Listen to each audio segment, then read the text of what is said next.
Queridas amigas, queridos amigos, boa noite para todos. Sejam bem-vindos para o nosso estudo das segundas-feiras. Estamos aqui para estudar o livro Os Mensageiros, dando sequência ao nosso estudo que realizamos todas as segundas-feiras, às 20 horas, pelo Instagram e pelo Facebook. E esses vídeos depois ficam disponíveis em meu canal no YouTube, que é Paulo Eduardo Sampaio. Hoje, dia 2 de dezembro, e deixo aqui o meu abraço fraterno, muita paz a todos aqueles que assistirão esse vídeo em outros dias, outros horários. Muita paz a todos. E o nosso boa noite, o nosso abraço aos amigos, às amigas que já estão chegando. A gente sempre aguarda uns minutinhos para que o vídeo possa ser levado para mais pessoas, para que mais amigos possam participar aqui conosco ao vivo.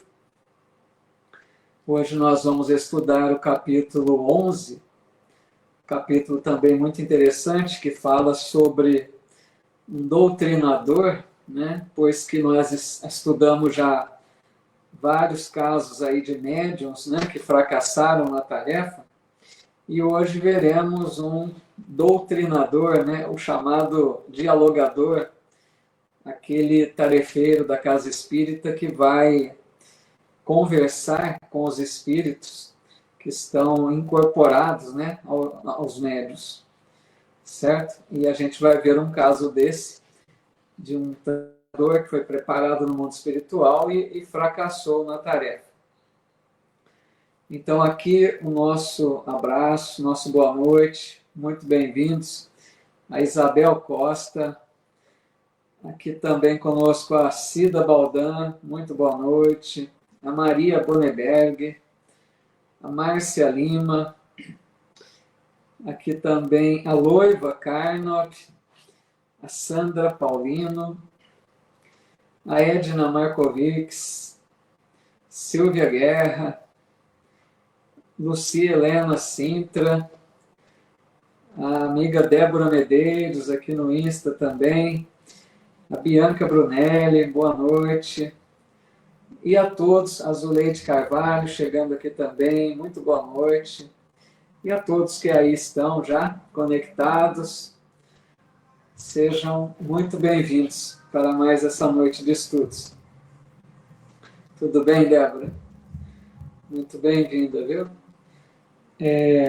Então, hoje nós vamos para o capítulo 11, né, intitulado Belarmino, o Doutrinador. Esse termo, né, doutrinador, atualmente não tem sido muito usado, porque muitos espíritas alegavam que ninguém passa uma doutrina, né, em alguns minutos ali de diálogo. Então, é mais comum usarmos o termo dialogador, né, aquele que vai conversar com os espíritos que estão ali incorporados, né, para receber o atendimento. Vamos lá, então? Capítulo 11, Belarmino, o Doutrinador. E o André Luiz começa dizendo: as lições eram eminentemente proveitosas. Traziam-me novos conhecimentos e, sobretudo, com elas, admirava cada vez mais a bondade de Deus, que nos permitia a todos a restauração do aprendizado para serviços do futuro. Então, André Luiz dando aqui colocando aqui algo, né, que é realmente muito verdadeiro. A gente imagina, né, ele ficava admirado de perceber essa bondade, essa misericórdia de Deus, que permitia, né, várias tentativas novas para que os trabalhadores se reajustassem, como ele diz aqui, restauração do aprendizado. Ou seja, fracassou uma vez, volta para o mundo espiritual, se prepara de novo, com todo carinho, com toda a atenção dos orientadores, para que tenham mais novas oportunidades, né, novas tentativas. Então, André Luiz ficava admirado de perceber quanto que Deus, né, tem de paciência conosco, nos oferece novas oportunidades, que é bem isso, a lei da reencarnação. E ele diz ainda, muitos de nós havíamos atravessado zonas purgatoriais de sombra e tormento íntimo. Uns mais, outros menos. Bastara, contudo, o reconhecimento de nossa pequenez, a compreensão de nosso imenso débito, e ali estávamos, todos reunidos em nosso lar, reanimando energias desfalecidas e reconstituindo programas de trabalho. Ou seja, ele se recorda o que aconteceu com ele mesmo, né? Muitos desses que vieram à Terra em tarefa, ou não, estagiaram por longo tempo na dimensão de trevas do mundo espiritual, nas zonas umbralinas.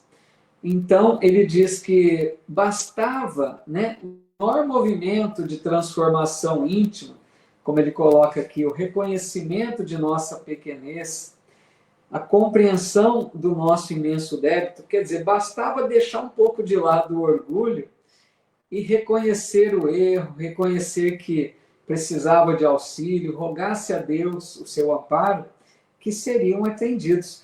Ele coloca, e lá estão todos reunidos de novo em nosso lar. Então, para a gente ver aqui também, amigos, essa questão dessa infinita misericórdia de Deus, que nos favorece, né? Basta um pequeno movimento de nossa parte, um pequeno desejo de renovação, um pouco que a gente, né, deixa de lado o orgulho e roga ao Pai o auxílio, porque lembrem-se, André Luiz, ele foi resgatado pelo benfeitor Clarencio quando ele fez uma prece sincera, que ele reconhecia ali, né, que precisava de auxílio, ele reconhecia que deveria haver um Criador para tudo isso. Então ali ele se colocou numa posição de mais humildade. Bastou essa pequena transformação íntima para que ele fosse atendido. É isso que ele está dizendo aqui, né? Basta essa pequena modificação que o auxílio chega. Eu via em todos os companheiros presentes o reflorescimento da esperança. Olha que bonito, né? Reflorescimento da esperança, ou seja, a esperança ressurge, a esperança volta de novo a animar aqueles corações que estavam tão desalentados pelo erro, né, que cometeram. Ninguém se sentia ao desamparo. Isso é legal, né? Todos ali sentiam que eram muito amparados. Por mais tivessem errado, todos percebiam e sentiam o amparo de Deus através dos próprios, né, trabalhadores ali da colônia espiritual. Observando que numerosos médiuns prosseguiam em valiosa permuta de ideias referentemente ao quadro de suas realizações, e ouvindo tantas observações sobre doutrinadores, perguntei a Vicente em tom discreto. Então, André Luiz, né, já tinha presenciado vários depoimentos de médiuns, ele já tinha bastante, com vários casos que nós vimos aí nos capítulos passados. E agora ele começou a ouvir dos doutrinadores, ouviu falar dos doutrinadores. Então ele pensou, né, gostaria de ter uma conversa ali, perguntar alguma coisa para algum doutrinador, para ouvir dele suas experiências, né, para que ele aprendesse um pouco mais. Então, ele perguntou para o Vicente, não seria possível, para a minha edificação, consultar a experiência de algum doutrinador em trânsito por aqui, recolhendo notícias de tantos médiuns, com enorme proveito, creio que não deva perder esta oportunidade. Então ele pergunta, né, para o amigo Vicente se seria possível conversar ali com um doutrinador, né? Para perceber ali experiências diferentes, porque o médium tem uma tarefa, o doutrinador uma tarefa diferente, são responsabilidades diferentes. E ele queria, então, essa possibilidade. Muito boa noite a todos que chegaram aqui no transcorrer da live, muito bem-vindos. Muito bom, fico feliz aí com a presença de todos vocês. Continuando, então, diz assim: Vicente refletiu um minuto e respondeu: procuremos Belarmino Ferreira. É meu amigo há alguns meses. Segui o companheiro através de grupos diversos e Belarmino lá estava a um canto, em palestra com um amigo. Fisionomia grave, gestos lentos, deixava transparecer grande tristeza no olhar humilde. Então, lógico, né, era o semblante que realmente imaginaria para alguém que fracassou, né? Semblante triste, ali desanimado, lá conversando, porque ele estava, né, de volta para uma nova preparação. Entendamos assim, todos esses que fracassaram, eles voltavam lá para esse centro, tudo isso que nós estamos estudando, amigos, nesses últimos capítulos, só recordando, eles estão reunidos no centro de mensageiros da colônia Nosso Lar. E ali é onde acontece o treinamento, né? Que prepara os trabalhadores para virem à Terra.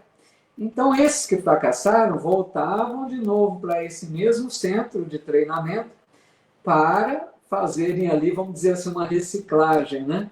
Vão fazer uma nova preparação para poderem retornar mais uma vez para uma nova tentativa.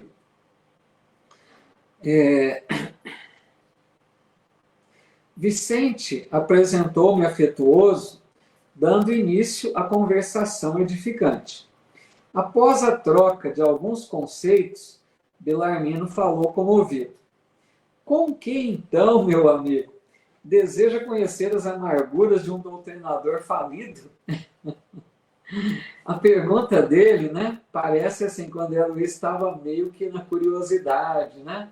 Então você deseja conhecer as amarguras, minhas lamentações, no sentido assim, né? O André Luiz ficou um pouco incomodado com essa fala dele.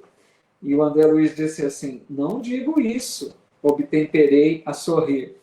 Desejaria conhecer sua experiência, ganhar também de sua palavra educativa. Então, lógico, né, o André Luiz aqui está sendo sincero. Ele não estava com propósitos, né, de curiosidade.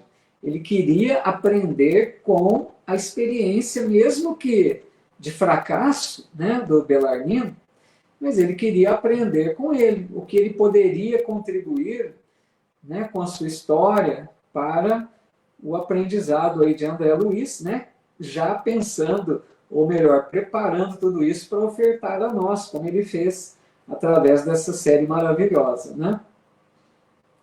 Ferreira esforçado, que expressava todo o absinto é aflição, então que expressava toda a aflição que ainda lhe requeimava a alma, e falou: a missão do doutrinador é muitíssimo grave para qualquer homem.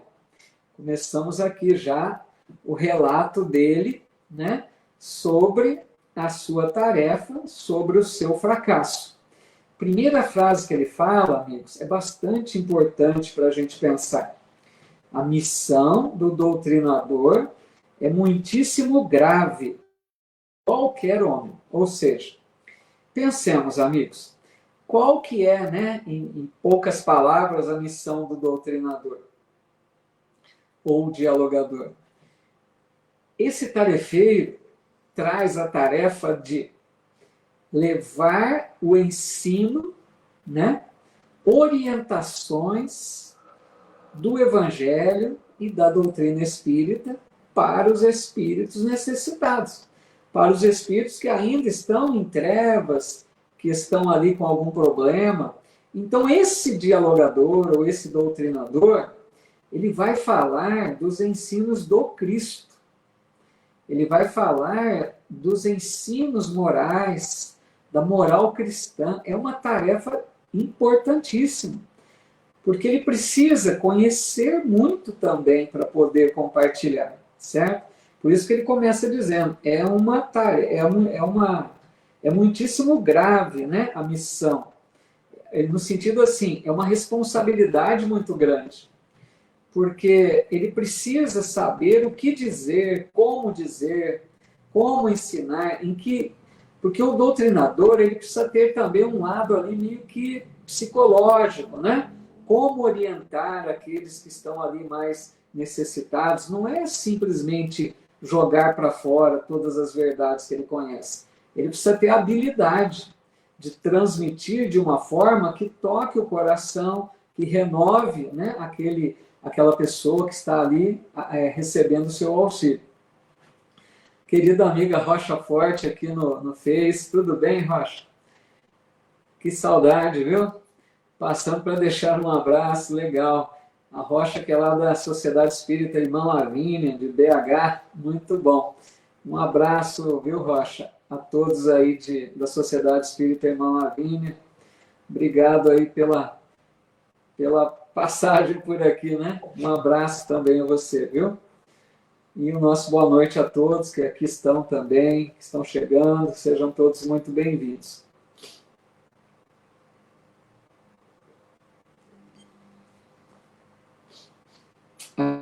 Dizendo, não é sem razão que se atribui a nosso Senhor Jesus o título de mestre.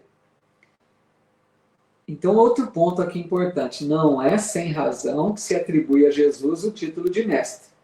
Porque, vejam, Jesus, o único título que ele aceitou, né, foi mestre. Ele disse, mestre eu sou. Porque, de outra vez, o jovem o chamou de bom, ele falou, bom só Deus. Nem bom ele não queria aceitar, né? Porque a essência maior de todo bem provém de Deus. Mas mestre é o que ensina, o que orienta. Então ele reconheceu, falou, mestre eu sou. E Jesus, amigos, nós sabemos que ele foi o grande mestre, né? O mestre dos mestres.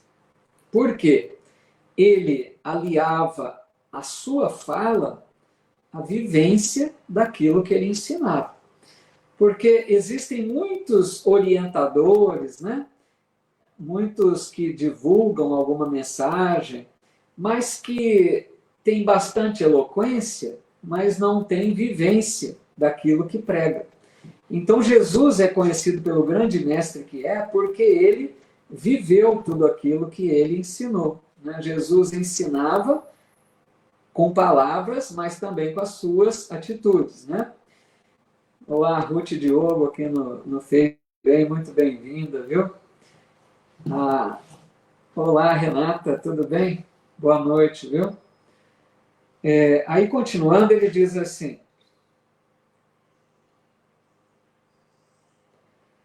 somente aqui vim poder ponderar bastante esta profunda verdade. Meditei muitíssimo, refleti intensamente e concluí que para atingirmos uma ressurreição gloriosa, não há, por enquanto, outro caminho além daquele palmilhado pelo doutrinador divino. Então, ele lá no mundo espiritual, né, o Bellarmino, reconhecendo seus erros, fazendo uma retrospectiva da sua jornada aqui pela Terra, e ele dizendo que ele reconhecia que o caminho único, né, para o êxito da tarefa é aquele palmilhado pelo doutrinador divino. Ele chama Jesus de doutrinador divino, porque Jesus foi um grande doutrinador, né? É aquele que transmitia ensinamentos, que ensinava, foi o maior doutrinador. Então, só que Jesus vivia os seus ensinos, colocava em prática, mostrava primeiro com exemplos, né? Tudo aquilo que ele falava pelas palavras. Então ele está reconhecendo que o caminho para a vitória é nos passos de Jesus. E vejam que importante isso, né? Porque às vezes a gente pensa que um bom doutrinador basta conhecer muito do Evangelho, conhecer muito da doutrina espírita, que isso basta ser um doutrinador. E a gente vai compreendendo que não é bem assim. O doutrinador, acima de tudo, precisa de vivência. Nós vamos ver, acho que algo que fala aqui mais à frente, vamos comentar mais para frente. Mas o doutrinador precisa ser uma pessoa um tanto quanto já moralizada, né? O doutrinador não basta ter só conhecimento, porque às vezes é uma pessoa que conhece muito de doutrina, muito de evangelho, mas que não tem tanta vivência, né, dessa moral cristã. Está apenas no intelecto, não colocou ainda em prática esses ensinos. Então ele não vai ser um bom doutrinador ou dialogador, porque muitas vezes os espíritos jogam na cara, né? Não sei se vocês já ouviram isso, mas tem reuniões mediúnicas que os espíritos dizem, né? O dialogador está ali tentando orientá-lo ao perdão, sugerindo que ele perdoe, que ele mude de vida, né? Que ele se arrependa dos seus erros. E de repente o espírito diz a ele: olha, mas eu te conheço, eu sei que você não faz isso, eu sei das tuas quedas, dos teus erros, como que você vem cobrar de mim? Então vocês já pensaram uma pessoa que está ali tentando, né, fazer o diálogo, se colocando na posição de orientador espiritual e ouvir isso de um espírito? Olha, você não tem essa moral para falar, em outras palavras, como se dissesse, né? Você não tem essa moral para me falar isso. Então, a gente entende isso. Um cuidado que se precisa ter, né, o dirigente de uma casa espírita, para escolher um doutrinador ou um dialogador, porque não é uma tarefa simples. Por isso que ele começou lá dizendo, voltemos lá na primeira frase dele, a missão do doutrinador é muitíssimo grave para qualquer homem. Nesse sentido, precisa de alguns requisitos a mais, né? Não basta boa vontade, não basta só conhecimento, é preciso ter essa moral maior, né? Ter a vivência daquilo que ele vai ensinar, porque senão os espíritos não vão acatar. Tudo bem até aqui, pessoal?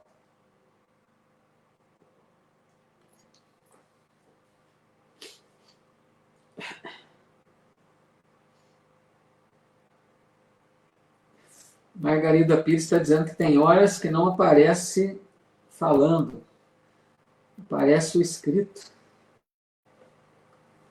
Como que é, Margarida? Some a imagem, é isso? Alguém mais está com esse problema aí, pessoal? No Face? Beleza, Rose. Acho que é um probleminha aqui no Face, não sei se é só com a Margarida, dizendo que tem horas que não aparece, não sei se é a imagem. Se alguém mais puder dar um retorno aí.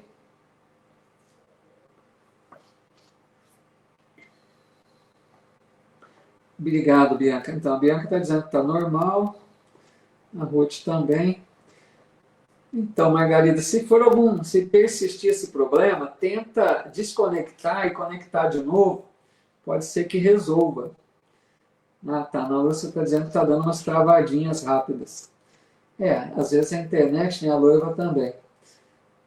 Internet tem hora que é complicada, né? Tem hora que dá umas interrupções, mas aí volta rápido, né? Então tá bom, mas vamos prosseguindo assim mesmo, e a Margarida então tenta ver se desconecta e conecta de novo, né? Ver se resolve. Obrigado, gente, pelo retorno aí, viu? Então, o Edson está dizendo que já travou a imagem, né? Tá legal. Obrigado, gente. Obrigado aí, viu? Pelo retorno de vocês. Mas vamos persistir, porque aqui para mim parece que está normal, tá? Acho que não adianta eu tentar desconectar aqui, vai ser muito mais trabalhoso, acho que não vai resolver. Deixa eu só ver aqui se está no... aqui para mim está normal. Vamos seguindo assim mesmo, né? Então, aí eu está dizendo que ontem também teve um problema desse tipo, né? Às vezes são oscilações aí da internet, né? A gente tem que aprender a tolerar um pouco, né? Mas tá bom. Então, Margarida está dizendo que é aqui perto mesmo, né? São José do Rio Preto. Não, tá não, longe, até que eu acho perto, viu, Margarida? Porque tem gente aí muito mais longe, né? A Loiva está, por exemplo, lá no Rio Grande do Sul. Rio Preto é aqui pertinho, se a gente for analisar, né, a questão aí de outros lugares. Mas tá bom, vamos prosseguindo, né? Aí ele diz assim: é digna de menção, ele está falando de Jesus, né? É digna de menção, legal, Débora, hoje no Insta tá bom, obrigado. É digna de menção a atitude de Jesus abstendo-se de qualquer escravização aos bens terrestres. Não vemos passar o Senhor em todo o Evangelho, senão fazendo o bem, ensinando o amor, acendendo a luz, disseminando a verdade. Então, como ele disse, né, que Jesus é o grande doutrinador divino, Jesus passou pelo mesmo percurso nosso aqui terrestre, sofrendo as mesmas influências, né, da matéria, do meio. Não que ele sofria, porque espírito puro não sofre mais com a influência da matéria. Mas quero dizer assim, ele passou pelo mesmo ambiente nosso, né? Esse mundo atrasado, essas vibrações pesadas. Mas ele conseguiu, né? Ele realizou a sua tarefa sempre focado no bem, ensinando, iluminando as consciências, auxiliando e sem se prender, né, aos apegos, como ele diz aqui. Abstendo-se de qualquer escravização, coisas que nós sofremos demais. Então, o caminho que ele está querendo dizer é esse que Jesus deixou, que a gente não se deixe escravizar pelos bens terrestres e não perca a oportunidade de fazer o bem, de semear a paz, de orientar. Então, o caminho é seguir como Jesus, né? Nesse sentido. Aí ele diz: nunca pensou nisso? Depois de longas meditações, cheguei ao conhecimento de que na vida humana, junto aos que administram e aos que obedecem, aos que ensinam. Chego, pois, a pensar que nas esferas da crosta há mordomos, cooperadores e servos. Muito especialmente os que ensinam devem ser dos últimos. Entende o meu irmão? Ou seja, né? Olha que interessante isso que ele diz. Aqui na Terra existem pessoas que administram, né, aqueles que comandam, que dão as ordens. Existem aqueles que obedecem, os servidores, né, os trabalhadores. E existem os que ensinam, ele coloca como numa condição diferente.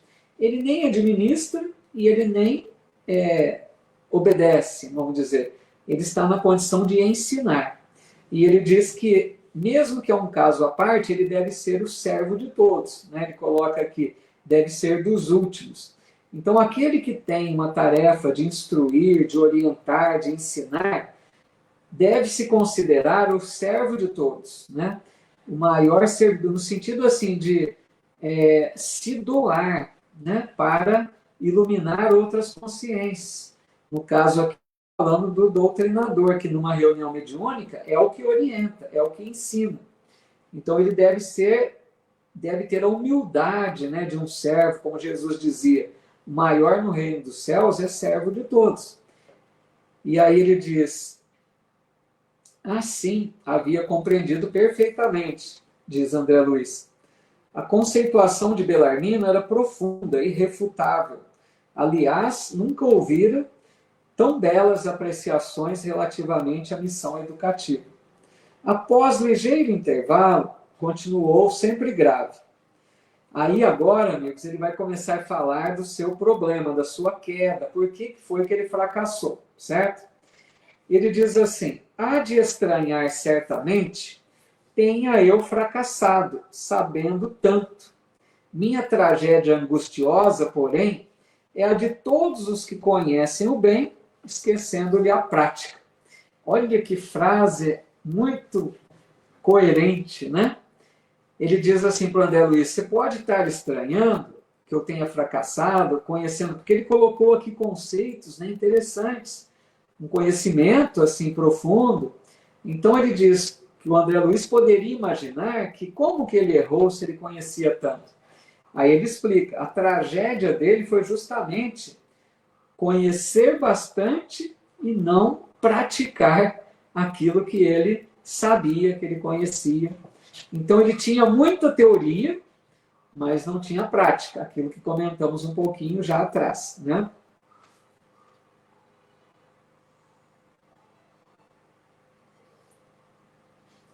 Calou-se de novo, pensou e prosseguiu.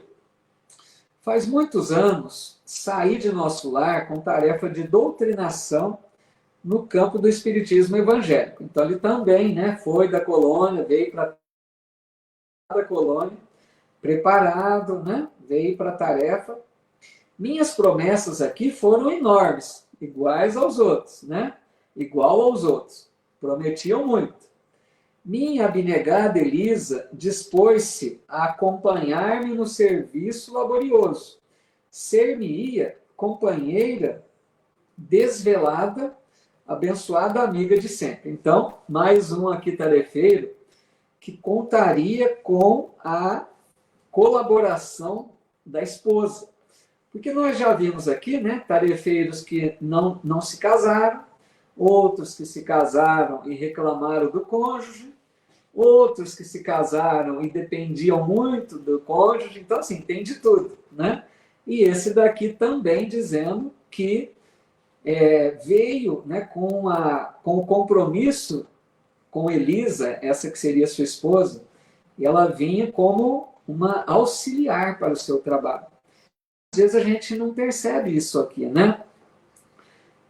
Às vezes a gente considera só o tarefeiro lá da casa espírita e não percebe que às vezes ele pode realizar bem uma tarefa porque ele tem uma boa retaguarda em casa. Às vezes a companheira ou o companheiro dão ali todo o suporte, um amparo para que esse tarefeiro consiga realizar bem, né, o seu trabalho. Minha tarefa constaria de trabalho assíduo no Evangelho do Senhor, de modo a doutrinar primeiramente com o exemplo e em seguida com a palavra. Olha, lembra o que eu falei no início, né? O compromisso dele isso era o planejamento, doutrinar primeiro com o exemplo e depois com a palavra. Ou seja, esse seria, amigos, o caminho mais, né, correto para a preparação de um doutrinador. Ou seja, aquela pessoa que vai primeiro na sua vida diária, na sua vida comum, de convivência, de família, de sociedade, é aquela pessoa que vai se destacando por bons hábitos, por uma boa ética, por uma moral mais elevada.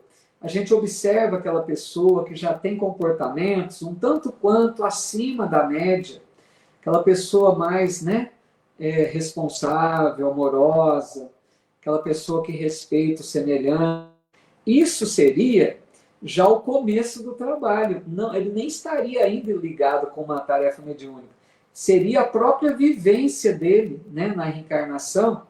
Por isso que ele fala, doutrinar primeiro com o exemplo. Então ele, através desse procedimento, iria forjando nele mesmo condições para um dia ofertar as palavras, né? E já seriam amparadas pelas suas virtudes. Aí ele diz assim, 2 colônias importantes que nos convizinham enviaram muitos servos para a mediunidade e pediram ao nosso governador cooperasse com a remessa de missionários competentes para o ensino e orientação. Então, é legal isso, porque aqui nós estamos vendo, vamos dizer assim, uma união entre as colônias espirituais, né? 2 colônias espirituais, vamos dizer, que ele diz aqui, vizinhas de nosso lar, planejaram, junto com a colônia Nosso Lar, uma tarefa em conjunto. As 2 colônias enviariam médiuns e pediam para a colônia de Nosso Lar enviar um doutrinador ou dialogador. Então, seria um trabalho em conjunto de espíritos filiados a colônias diferentes. Mas, no fundo, é sempre a mesma coisa, né? Nós não temos que ter separações. E isso aqui, amigos, serve também para a gente pensar com relação às nossas casas espíritas, né? Porque aqui às vezes, nós percebemos algo que é um pouco triste, né, de se perceber.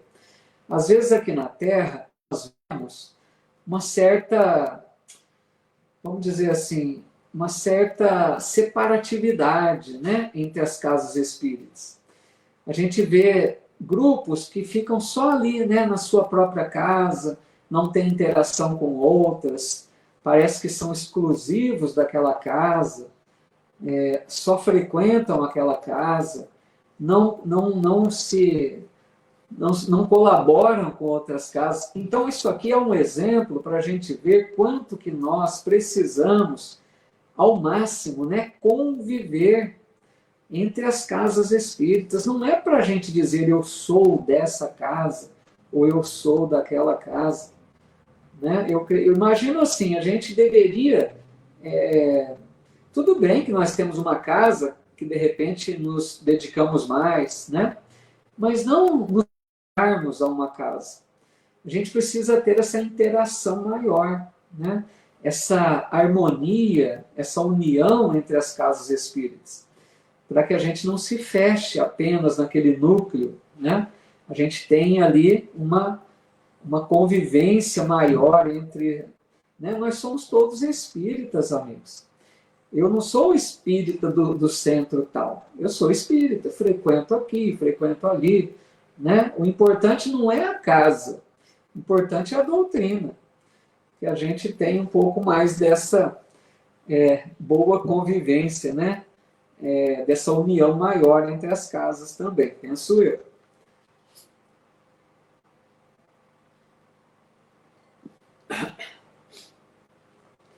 Aí ele diz, então, porque foi feito esse planejamento, né? Essas duas colônias enviariam alguns médiuns e rogaram, né? Pediram à colônia Nosso Lar para enviar algum orientador, esse chamado doutrinador, né? Aí ele diz, o Belarmino falando, não obstante meu passado culposo, candidatei-me ao serviço, com o endosso do ministro Gedeão, que não vacilou em auxiliar-me. Deveria desempenhar atividades concernentes ao meu resgate pessoal e atender a tarefa honrosa, veiculando luzes a irmãos nossos nos planos visível e invisível. Então ele se candidatou para ser esse doutrinador que as duas colônias pediram, certo? Porque ali o ministro ia escolher um deles, quem estava se candidatando. Então ele diz, apesar do passado culposo, ele tinha já as pendências das reencarnações passadas, mas ele tinha boa vontade, se preparou e queria se candidatar. Então ele diz que ao mesmo tempo que ele resgataria o passado, ele iria também ofertar luzes, né, orientação, ou seja, ele ia desenvolver habilidades, virtudes, avançar espiritualmente. Olha que legal uma tarefa dessa, né? Ao mesmo tempo que o espírito resgata as pendências do passado, ele evolui, ele cresce também. Se souber, lógico, né? Bem aproveitar o trabalho. Impunha-se-me, sobretudo, o dever de amparar as organizações mediúnicas, estimulando companheiros de luta, postos na Terra a serviço da ideia imortalista. Então, né, ele vinha com o dever de amparar os médiuns, de ser aquele braço amigo, porque o médium, geralmente, às vezes, sofre ali um certo, vamos dizer assim, um certo, às vezes, desânimo, às vezes, fica, às vezes, na dúvida se aquela mensagem é dele ou não, pode sofrer um pouco ali com as entidades menos elevadas, que acabam perturbando de alguma forma, se ele não tiver um bom equilíbrio, né? Então, o doutrinador ou dialogador faz esse papel também de amparar os médiuns, né? De ser aquele apoio, porque ele tem ali uma mensagem de consolo, ele tem um conhecimento maior, ele oferta ali palavras, né, de estímulo, de bom senso, então ele vinha com essa tarefa também. Entretanto, diz ele, não consegui escapar à rede envolvente das tentações. Esse é o nosso grande problema, amigos, aqui na Terra. Essa palavrinha tentações, né? Nós sofremos demais com as tentações do mundo terreno. E tentações, quando nós dizemos, não é apenas num sentido, que às vezes pode, né, associar a uma tentação no âmbito da sexualidade. Não é só nesse sentido. Tem as tentações do dinheiro, tem as tentações do poder, das vaidades, ou seja, tentações seriam todas aquelas situações que nós nos sentimos envolvidos, que não nos fazem bem, espiritualmente falando, e nós, às vezes, não temos forças para resistir, né? Nós nos entregamos às tentações. A gente sabe que aquilo não vai ser bom para nós, espíritos, mas a gente, às vezes, prefere o prazer, a gente prefere ali aquela euforia de momento, a gente prefere ali aquela alegria momentânea, né? Então, às vezes, a gente se deixa levar pelas tentações. E o nosso grande desafio é vencer as tentações. Seria o quê? Uma resistência maior. Olha, eu sei que isso me atrai. Eu gosto de fazer isso, mas não é bom para mim. É o que o Paulo dizia. Tudo me é lícito, mas nem tudo me convém. Então, se eu sei que aquilo me gera um prazer, uma euforia, uma alegria de momento, mas eu sei que não é bom, espiritualmente falando, eu preciso desenvolver forças, né, se eu quero avançar, desenvolver forças para resistir. Então, o nosso grande drama, em geral, se chama tentações, né, de várias ordens. Isso mesmo, a Ed está colocando tentações em todas as áreas, né? É que a gente associa muito com sexualidade, mas tem todos os âmbitos aí. E a desse companheiro é no sentido aqui a gente vai ver mais do poder. Aí ele diz, desde criança, meus pais socorreram-me com as noções consoladoras e edificantes do espiritismo cristão. Então vejam, ele nasceu em berço espírita. Ele tinha todo o ensino, a orientação desde cedo, que já é uma grande, né? É um grande auxílio para triunfar. Circunstâncias várias que me pareceram casuais, né? Aquelas coisas que acontecem, que pode parecer que foi por acaso, mas a gente sabe que não é, situaram-me o esforço na presidência de um grande grupo espiritista. Então ele acabou assumindo a presidência de uma casa espírita. Vejam bem, ele traz a tarefa de dialogador, mas nada impede também que ele pudesse ser o presidente da casa. Tudo bem até aí, né?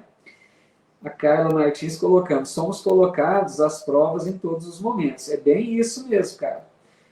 Todos os dias, né, nós estamos diante de provas. Às vezes a gente nem percebe, tudo são provas. Como que eu reajo? Como que eu ajo diante de alguma coisa? Como que eu enfrento determinada situação? Deixa eu ver aqui que o Edson também coloca. Paulo, você acredita que você foi preparado no mundo espiritual para esse seu trabalho espírita de estudos e palestra? Na sua opinião pessoal. Olha, do jeito que o Edson pergunta, eu preciso ser sincero, né? Ele está colocando a minha opinião pessoal. Eu acho que não vim com essa tarefa, não. Eu já falei isso assim para alguns amigos aqui mais próximos, porque eu não me acho assim tão preparado. Se eu fui, eu acho que eu não aproveitei. Explico por quê. Eu acho assim, eu estou tentando aqui fazer o meu melhor, né? Mas eu vejo que eu tenho minhas dificuldades, né? Eu não tenho assim tanta habilidade, por mais que vocês me incentivem sempre, né? Eu reconheço as minhas limitações. Então, o que eu acho, Edson, é que pode ser que eu decidi dessa vez aqui, que já é também algo bom. De repente, eu encontrei essa possibilidade e agarrei, né? Porque, vejam, eu trago uma timidez muito grande que eu venho vencendo aos poucos. Então, eu vejo assim, que eu me esforço, se eu pudesse me analisar com uma palavra assim que o mais me caracteriza, seria coragem, né? eu sou assim corajoso, porque eu fui vencendo uma timidez, eu fui agarrando essa possibilidade de fazer as palestras, né? Trabalhei já como dialogador, mas assim, à custa de muito esforço, sacrifício, dedicação. Então, por isso que eu acho, Edson, que eu não, respondendo a sua pergunta, pode ser que eu não tenha sido preparado para isso, pode ser que eu estou me preparando aqui, né? Durante essas pequenos estudos que realizamos, isso para mim pode estar sendo uma preparação, quem sabe, para numa próxima, né? Vir aqui tentando realizar algo mais satisfatoriamente. Apesar, volto a dizer, de todo o apoio que vocês sempre me ofertam aí, né? Com tanto carinho de vocês, mas eu sei das minhas limitações. Obrigado, Edson. Tentando fazer o melhor, né? Mas eu acho que já é um aprendizado agora também, né? Quem sabe numa próxima a gente vem um pouco mais bem preparado. Mas valeu, vamos lá. Então, a Ruth coloca algo muito legal agora, mas você recebe todo o amparo da espiritualidade para essa tarefa. Aí sim. Então vejam, pode ser que eu não tenha vindo com essa missão, certo? Porque também eu comecei essa tarefa mais tarde, eu comecei há 6 anos, 7 anos, um pouco antes da pandemia. Eu trabalhava em outras áreas, né? Então, pode ser que eu não tenha trazido a tarefa, mas veja bem, a partir do momento que a gente se predispõe a um trabalho com boa vontade, com oração, com dedicação, é lógico que por mais eu apresente limitações, eu vou receber o amparo como qualquer outro, nós vamos receber o amparo da espiritualidade. Então, isso que a Ruth coloca é muito bem lembrado. Qualquer pessoa que se dedique a um trabalho edificante não estará sozinho. Então, eu tenho certeza que eu não estou sozinho. Não é meu, mas porque estamos tentando fazer um trabalho edificante. E a espiritualidade vem em nosso auxílio. Então, a Loiva pergunta aqui uma dúvida básica. O dialogador precisa ter mediunidade ostensiva? Não, não, Loiva. É até bom que não tenha. A pergunta da Loiva é muito interessante, né? O dialogador, pelo menos, né, tudo que eu estudei já aprendi, a orientação, o melhor é que ele não tenha mediunidade ostensiva. Porque, Loiva, existem casos de dialogador que ficam mediunizados durante o diálogo. Então, vai ser isso. O dialogador, é bom que ele tenha, de repente, uma vidência, ele receba uma inspiração, aí sim, muito válido e necessário. Mas não a mediunidade ostensiva, que pode até atrapalhar a tarefa, certo? Obrigado, Ana Lúcia, dizendo que está indo bem, né? Por enquanto, acho que está dando para aprender um pouquinho. Obrigado, Bianca, também aí. Muito bem mesmo. Obrigado. Aqui é o apoio de vocês, né? O Ailton está dizendo, Paulo, você pensa que o gado que quer cantar, eu digo, você pensa que é o gado que quer cantar, eu digo, você está cantando bem. Obrigado, Ailton. Legal, bem descontraído, né? O gado que quer cantar, ele canta mesmo, né? O gado gagueja só para falar, né, Ailton? Mas na hora de cantar, ele canta bem. Obrigado. A Silvia está dizendo, a relação da espiritualidade com os médios é tanta que o Livro dos Espíritos é a primeira obra de Kardec e a segunda é o Livro dos Médios, que nos ensina muito sobre mediunidade. Todo médium precisa ler essa obra. Bem lembrado, né? A nossa amiga Silvia Guerra lembrando que a segunda obra, né, logo a primeira após o Livro dos Espíritos, é o Livro dos Médios, que é todo ali um tratado, né, de mediunidade. Obrigado, Edna Markovics. Legal, Lu. Bom, tem 10 minutinhos, vamos ver se a gente avança mais um pouquinho. Acho que não vai dar para concluir, mas a gente avança um pouco, para não ficar muito para a próxima.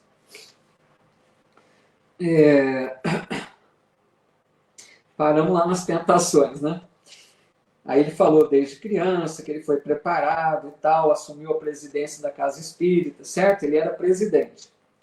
Os serviços eram promissores, as atividades nobres e construtivas. Mas, olha o que ele diz agora, enchi-me de exigências. Levado pelo excessivo apego à posição de comando do barco doutrinário.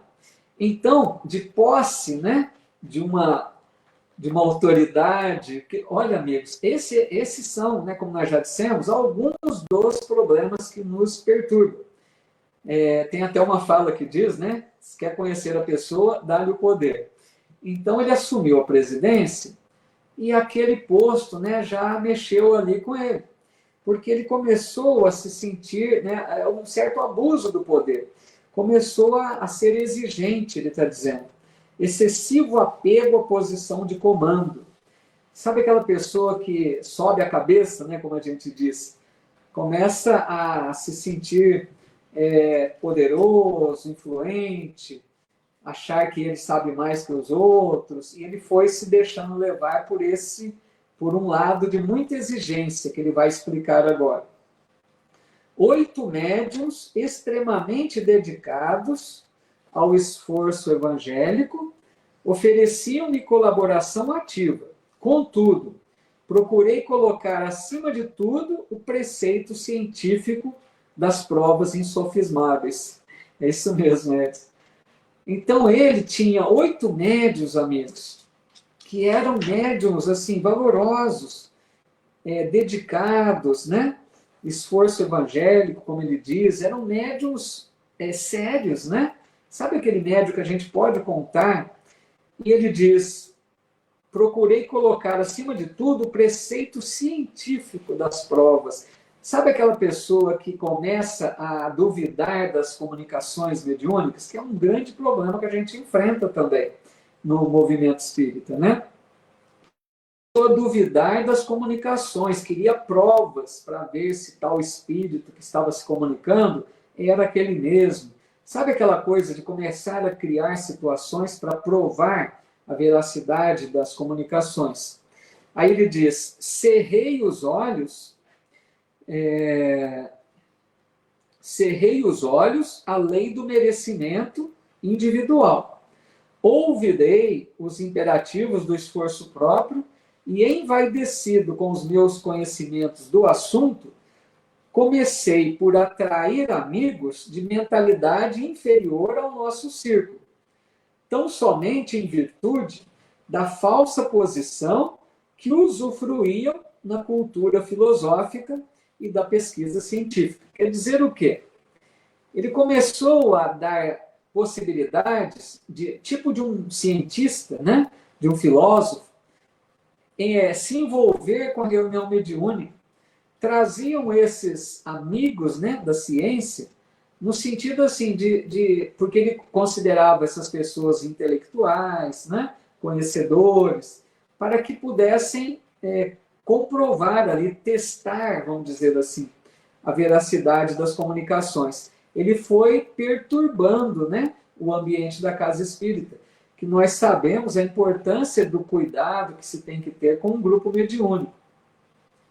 Ele foi atraindo, né, outras pessoas, porque ele foi se levando mais para o lado ali científico, das provas, né? Aí ele diz: insensivelmente vicejaram-me na personalidade estranhos propósitos egoísticos. Meus novos amigos queriam demonstrações de toda sorte, e ansioso por colher colaboradores na esfera da autoridade científica, eu exigia dos médiuns longas e porfiadas perquirições nos planos invisíveis. Então vejam, esses amigos que ele atraiu por causa do seu interesse pelas provas científicas, ele atraiu, né, companheiros mais ligados à ciência. E ele então, esses amigos junto dele, começaram a exigir dos médiuns provas, sabe assim, então vamos fazer dessa forma. Pergunte desse jeito, vamos ver se o espírito responde aquilo, vamos fazer uma coisa aqui para ver se os espíritos adivinham o que é. Tipo assim, provando para testar a mediunidade. E ele coloca aqui: exigia dos nobres médiuns, que eram bons médiuns, longas e porfiadas perquirições nos planos invisíveis. Tipo assim, né? Perguntava para os médios, eles tinham que responder coisas do mundo espiritual, perguntas descabidas que de repente faziam para testar, ver se eles eram realmente confiáveis, né, ele começou ali a perturbar, né, o grupo mediúnico com essa atitude deles. Deixa eu ver aqui, a Silvia coloca: amigo Paulo, acredito que o obreiro de Jesus é encaminhado para o trabalho que se faz necessário. Ele desenvolve bem o trabalho, depende do seu esforço e boa vontade. E com certeza o amigo tem essas duas qualidades. Muito obrigado, viu, Silvia, por esse tão grande, né? Essas palavras servem sempre de estímulo, né, para que a gente, por mais eu entenda que não é ali, né, não sou nenhuma missionário, nenhuma tarefa que trouxe, mas a gente vai se sentindo estimulado aí para realizar o melhor, né, que está ao nosso alcance. Obrigado pelo carinho, viu? Bom, então, vocês entenderam, ficou claro. Ele começou a complicar a sua tarefa, porque, primeiro, assumir a presidência da casa, para ele, foi um problema. Não que ser presidente é um problema, né? Mas para quem não tem domínio dessa tentação do poder, a hora que ele se sentiu presidente, com uma tarefa de maior, né, responsabilidade ali na casa, ele mesmo reconhece que ele se entregou a certas exigências, abuso, né, do poder. E aí, aliado a isso, ele começou a querer provar as comunicações, testar a veracidade das mensagens, e foi outro caminho que ele se perdeu, porque ele começou a querer provas, né, mais científicas, a duvidar de tudo, e tudo que é excesso, né, é prejudicial. Aí ele diz assim: o resultado era sempre negativo, porque cada homem receberá agora e no futuro de acordo com as próprias obras. Ou seja, né, o resultado, as pesquisas que ele queria realizar, os testes que ele fazia com os médiuns, não dava às vezes o resultado que ele queria. Porque os espíritos, amigos, não estão às nossas ordens. Alguém que queira ficar só ligado a testes, a perguntas para ver se é verdade ou não, os espíritos não se submetem a isso. Então, ele não tinha as respostas que ele queria. Os testes, às vezes, não chegavam às conclusões que ele esperava. Então, ele diz: porque cada um recebe de acordo com as suas obras. É aquilo que Jesus falou: a cada um segundo as suas obras. Se ele não se fazia merecedor do amparo de mais alto, né, da orientação de mais alto, ele não estava buscando com sinceridade. Ele estava ali na dúvida, testando. Então, eles não correspondiam, né? Não iriam satisfazer esse desejo dele. Isso mesmo, aí tu está colocando. A espiritualidade não admite nosso capricho. Era um capricho dele. Então, os espíritos não estão lá para ficar, né? Vamos ali mostrar para aquele doutrinador que a dúvida dele é essa, vamos atender todos os pedidos que ele faz. Não vão fazer isso.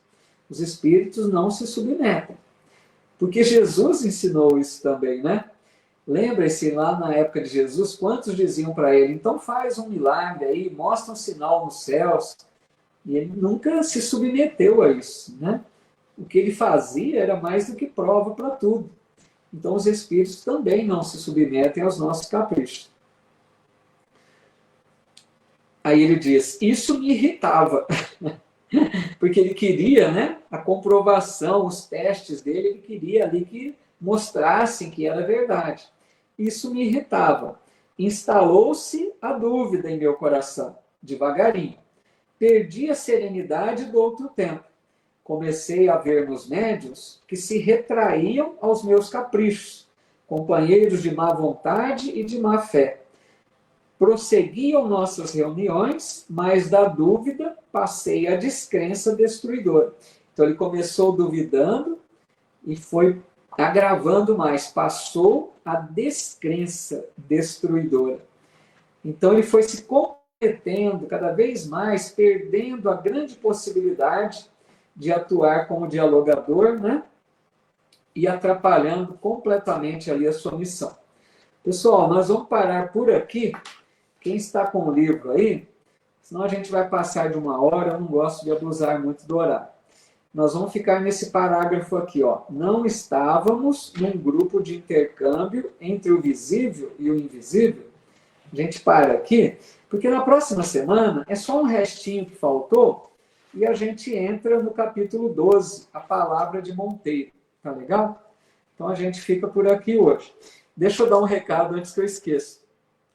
Nosso próximo encontro dos mensageiros, preciso fazer no domingo, tá? De novo, aqui uma outra alteração. Porque na próxima segunda-feira eu fui convidado para uma live, que eu convido vocês também, aqueles que quiserem. Na segunda-feira, vamos participar de uma live com a Michele Matar. Ela tem um canal chamado Lições e Conexões. E nós vamos ali, né, fazer um bate-papo sobre o tema caridade. São temas mais voltados ali para o Natal, para os temas mais voltados para o Evangelho, certo? Então, na próxima segunda, dia 9, às 21 horas, fica o convite, depois eu posto nas minhas páginas, né? Essa live que vamos participar. E o nosso estudo, então, ficaria para o domingo, tá legal? Domingo, nosso estudo, segunda live. Combinado?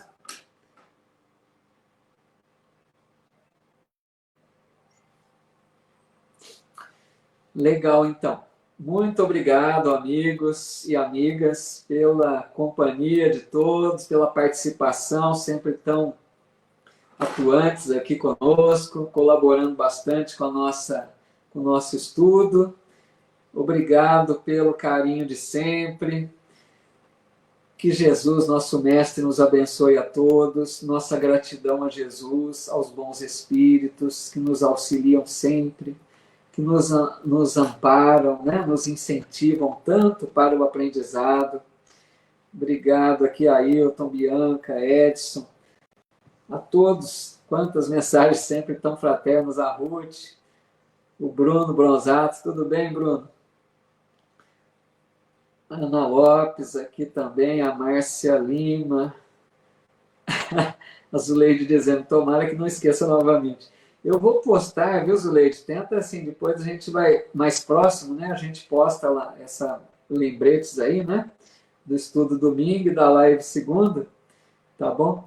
Obrigado, Silvia Guerra, Rose aqui no Insta também, a todos que sempre, né, acompanham aqui conosco, beleza.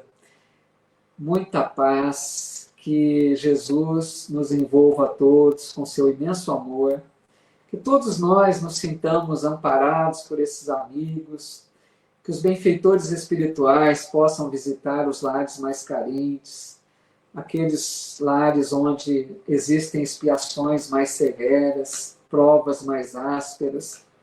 Por toda parte, os bons amigos possam levar a luz, o consolo, a esperança, e que nós possamos também sempre vibrar muita paz, muita luz, muito amor, muita esperança por toda parte desse planeta Terra tão carente, né?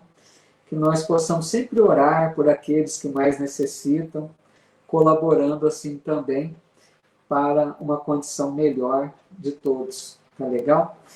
Que Jesus nos envolva com seu amor, com sua paz, que tenhamos uma noite tranquila, abençoada, e que sigamos sempre com muita fé, com muita esperança e com muito amor em nosso coração. Um abraço fraterno a todos, e na quarta-feira agora, então, né, nosso estudo do Evangelho, estamos no finalzinho do Evangelho de Mateus. Eu creio que mais 3 ou 4 reuniões a gente encerra o estudo do Evangelho de Mateus, tá legal? Então, até quarta ou até, né, domingo, para o nosso próximo estudo aí. Fiquem com Deus, muita paz, Deus abençoe a todos. Um abraço.